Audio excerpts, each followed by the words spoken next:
எங்களுக்குன்னே வருவீங்களாடா. அஸ்ஸலாமு அலைக்கும் வரஹ்மத்துல்லாஹி வபரகாத்து. அன்பார்ந்த அனைத்து உறவுகளுக்கும் இனிய மதிய வணக்கம். குவைத்தில் 21,000 குவைத் தினார் மதிப்புள்ள மானிய விலை பொருட்களை விற்றதாக ஒரு எகிப்திய ஒப்பந்ததாரருக்கு மீது குற்றச்சாட்டு. குவைட்டி அந்த எகிப்தியன் கான்ட்ராக்டர்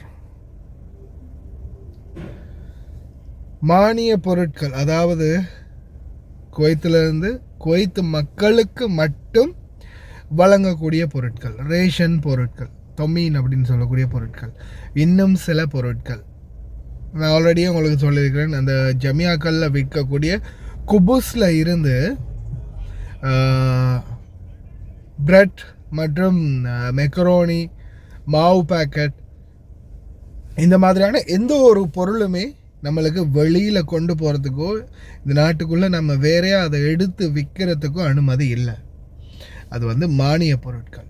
அந்த மானிய விலையில் மட்டும்தான் விற்கணும். அது பக்காலாவாக இருந்தாலும் சரி, ஜமியாவாக இருந்தாலும் சரி, சூப்பர் மார்க்கெட்டாக இருந்தாலும் சரி, எந்த கடையாக இருந்தாலும் அதே விலையில் தான் விற்கணும். அதை தாண்டி விற்றாலும் கூட மினிஸ்ட்ரி ஆஃப் காமர்ஸ் இண்டஸ்ட்ரிக்கு இன்ஃபார்ம் பண்ணினா உடனே அதுக்குரிய நடவடிக்கை அதிரடியாக எடுப்பாங்க. சரி, அது ஒரு பக்கம்னா, இப்போதைய சூழலில் இந்த கார்கோ போடுறது தொடர்ந்துமே ரிஸ்காகவே ஆகிட்டு இருக்குது. இந்த மாதிரி ஒரு சில நாய்கள் செய்கிற செயலால், அதுவும் குறிப்பாக எகிப்தியர்கள். ஏன்னா தொடர்ந்து நாம் பார்த்துக்கிட்டே இருக்கிறோம். ஒவ்வொரு தடவையும் பிடிபடக்கூடிய மானிய பொருட்கள், அது சம்பந்தமான செய்திகள் வரும்போது 100% எகிப்தியர்கள் தான் பிடிபடுறாங்க. எகிப்தியர்கள் தான் இதில் சம்மந்தப்பட்டிருக்கிறாங்க. அவங்களால தான் மெயினான ஒரு பிரச்சனையே உருவாகுது. அதே போல் கார்கோ போடக்கூடிய மக்கள் இன்னைக்கும் நிறைய பேர் செய்யக்கூடிய தவறு. எனக்கு நம்பர் கிடைக்குமான்னு தெரியலை. எனக்கு இப்போ ரீசெண்டாக கூட ஒரு சிஸ்டர் மெசேஜ் போடுறாங்க. போடும்போது அவங்களே சொல்கிறாங்க, ஆமாம் பிரதர், நான் ஒரு 20 மாவுட்டின் போட்டுட்டேன். சர்பன நந்தாய்க்கு இது பில் பாருங்க. இதுல சர்பனா சாமான் போட்டிக்கிறான். சரி, போட்டிக்கிறே சொல்ற மாதிரி சாப்பாடு கொஞ்சம் ஓவர இந்த டெக்ஸ் அடிக்கிறனாலும் சர்பனா கஸ்டம்ஸ்ல இருந்து தானே கோல் வரணும். இப்ப குழந்தைங்க தானே சர்பனா கோல் வரணும். இதே எனக்கு கோல் வரும், நம்பர் கோல் வரும். போட்டவருக்கு அவங்களுக்கு என்ன பேசுறேன் நம்பர் கொடுத்தாச்சிட்டு ஒரு நம்பர் கொடுத்தாச்சிட்டு என்ன கொடுத்தா சாமான் கூட போட்டிங்க 2,00,000 வர பட்டம் வெளியாக சொன்னாங்க. இவ்வளவு வர நீங்க தெரியாத சாமான் எல்லாம் சொல்லி கொடுத்தா வாங்கினேன். வெள்ளம் தண்ணி கஷ்டத்துல நான் எங்க போறேன், இது நமக்கு எடுத்து அப்படின்னு சொல்லி சொன்னேன். அப்ப லேட் ஆயிடுச்சு பண்ணா லேட் ஆயிடுச்சு. 1,00,000 சொல்லி போடுங்க அக்கௌண்ட்டுக்கு. இந்த டெக்ஸி கட்டன்ஸ் கஸ்டம்ஸ் தான் தரணும். இது இல்ல ஒண்ணுமே விளங்க சார் பண்ணணும். என்ன சார் ஒரு வேலை செய்யற ஃபுல்லா டெக்ஸி கட்டாமைக்கு ஒரு ஹெல்ப் மாதிரி நமக்கு செஞ்சு தர பார்த்தோம் சொன்னாலும் ஒருத்தர் நம்பர் வந்துச்சு. அதுல இவர் இருக்கிறது சுவர்த்த நான் இப்போ அவங்கள அக்கௌண்ட்டுக்கு பிரைவேட்டா இது முக்கியமா சார்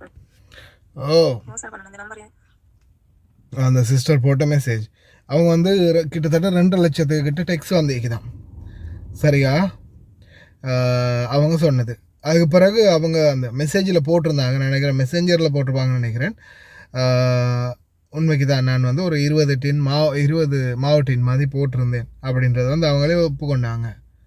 அப்போ யோசிச்சு பாருங்க, எவ்வளவு தான் நாம் அவேர்னஸ் பண்ணினாலும் நம்ம ஆளுங்களும் இதே தவறு செய்ய தான் செய்கிறாங்க. இதே மாதிரியான தவறு செஞ்சுக்கிட்டே தான் இருக்கிறாங்க.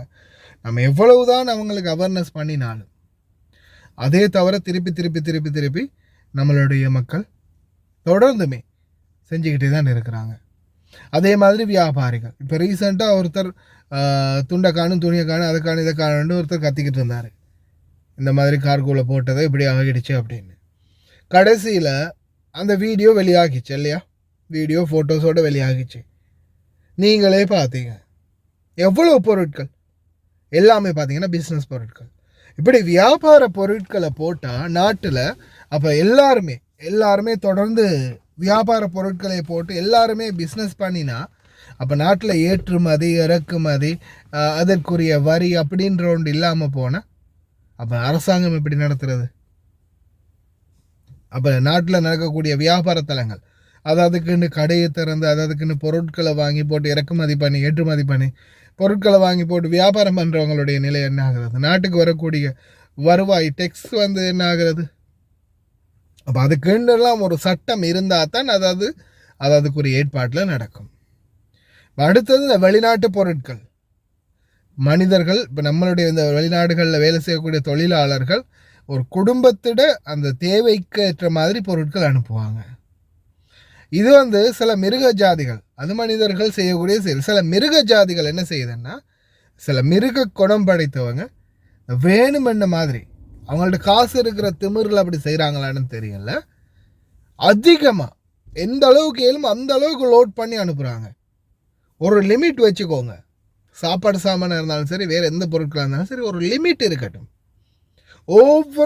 ஓவர்லோட் பண்ணாதீங்க. சரி, வருஷத்துக்கு 2 தடவை சரி நீங்கள் பெட்டி அனுப்புங்க. ஒரே பெட்டியில் ஒரே லோட்டில் எல்லாத்தையும் அனுப்பணும்னு நினைக்காதீங்க. ஏன்னா அது நீங்கள் அப்படி அனுப்புறதால மற்றவங்களுக்கும் சேர்த்து தான் அது பிரச்சனை. இன்னைக்கு நீங்கள் அனுப்பக்கூடிய ஒவ்வொரு பெட்டியும் திறந்து பார்ப்பாங்க, ஒவ்வொரு பெட்டியும் ஓப்பன் செய்யப்படுது. அதே போல் குறைபாடுகள் பல கார்கோக்களில் இன்னைக்கு வரைக்கும் பல குறைபாடுகள் தொடர்ந்துமே வந்துக்கிட்டே இருக்குது. நான் இனி என்னை பொறுத்த வரையில் இப்போ நானும் ஒரு கார்கோ அட்வர்டைஸ்மெண்ட் பண்ணுறேன். நான் அவங்கள்ட்டையும் சொன்னது ஒன்று தான், ஏதாவது ஒரு கம்ப்ளைண்ட் வந்துச்சுன்னா நிச்சயமாக நானும் உங்களுக்கு எதிராக பதிவிறக்கம் செய்ய வேண்டி வரும். அதை கேட்டா போல் பார்த்து நடந்துக்கோங்க அப்படின்னு நானும் அவங்களுக்கு அவேர்னஸ் பண்ணி தான் இருக்கிறேன். அதே மாதிரி நிறைய கார்கோக்கள் பற்றி வீடியோவில் வருது. வரக்கூடிய வீடியோக்களை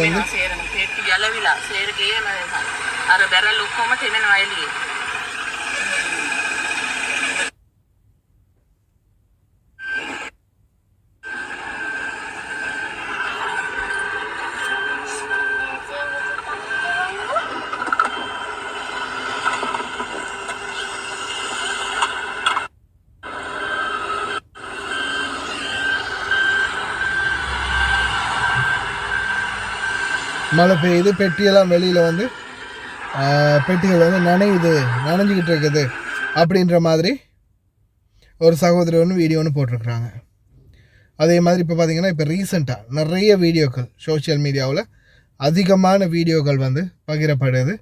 கார்கோவால் நடந்த அநீதிகள், கார்கோவால் நடந்த அநியாயம் அப்படின்ற மாதிரி.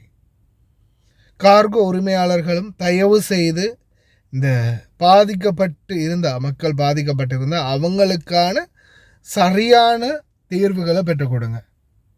என்னை பொறுத்தவரையில் நான் நிறைய கார்கோகள் வந்துச்சு, நிறைய பிரச்சனைகள் வந்துச்சு. நான் பர்சனல் அந்தந்த கார்கோக்கு மெசேஜ் போட்டு இதுக்கு முடிஞ்சாலும் உதவி பண்ணுங்கள், இந்த பிரச்சனையை பாருங்கள் அப்படின்னு சொல்லி நான் போட்டதுக்கு அவங்களும் சில ரெஸ்பான்ஸ் பண்ணியிருந்தாங்க. சிலருக்கு அவங்களால முடிந்த நியாயத்தை பெற்றுக் கொடுத்துருந்தாங்க, அவங்களுக்குரிய நஷ்ட இடம் பெற்றுக் கொடுத்துருந்தாங்க. எதுவாக இருந்தாலும் வியாபாரத்தலம் இல்லையா?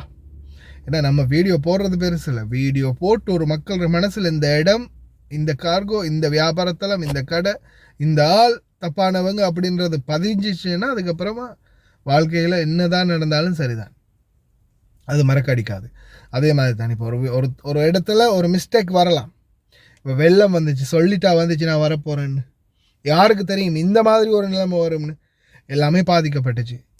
சில கார்கோகளுடைய ஸ்டோர் மொத்தமாக மூழ்கி இருக்குதுன்னு சொல்கிறாங்க.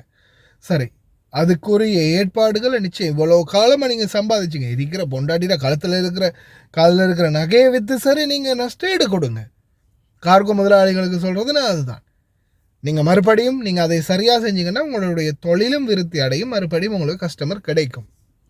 அதே நீங்கள் இந்த மக்களை இன்னும் லூசுக்கா ஏதோ ஒரு இது மாதிரி படம் காட்டிக்கிட்டே கடைசி வரைக்கும் மக்களை ஏமாற்றியே வச்சுக்கிட்டு இருக்கலாம்னு நினச்சிங்கன்னா கடைசியில் என்ன ஆகும்?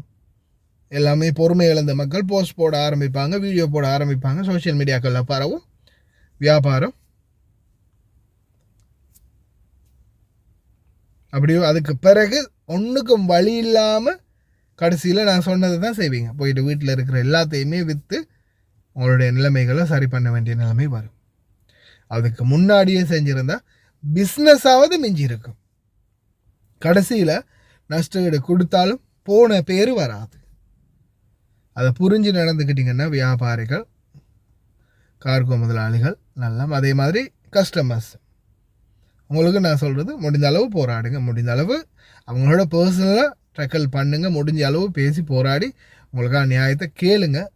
முடிஞ்சால் நீங்கள் ஒரு வீடியோ பண்ணி முதல்ல அவங்களுக்கு அனுப்புங்க.